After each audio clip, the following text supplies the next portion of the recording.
السلام ورحمۃ اللہ وبرکاتہ۔ جمعے کے خطبے کے واز کے اندر یہ فرق کیوں ہے؟ محترم بھائی، نبی صلی اللہ علیہ وسلم خطبہ عربی کے اندر دیا کرتے تھے، اور خطبے کے بعد قرآن پاک کی جو آیہ مبارکہ یا کوئی اپنے ارشادات پڑھتے ان کی وضاحت وہ کیا کرتے تھے۔ تو چونکہ وہ ان کی زبان عربی تھی اور وہ لوگ ترجمے کے محتاج نہیں تھے، وہ عربی ہی سمجھ لیا کرتے تھے نا۔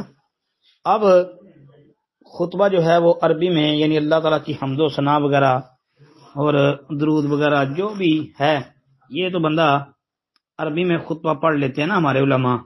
تو بعد میں جو آگے قرآن پاک کی آیت کریمہ، پھر اس کی آگے تشریح و تفسیر اور توضیح، جو بھی انہوں نے مسئلہ بیان کرنا ہے، پھر وہ اس کو اپنی زبان میں اس لیے بیان کرتے ہیں کہ تاکہ لوگوں کو سمجھ آ جائے، کیونکہ ہم لوگ محتاج ہیں نا، ہم اجمی لوگ ہیں، تو عربی سمجھنے کے لیے ہمیں اس کا ترجمہ وہ سمجھنا، اس کا آنا ہمیں ضروری ہے، کیونکہ عربی سے ہماری واقفیت نہیں ہے۔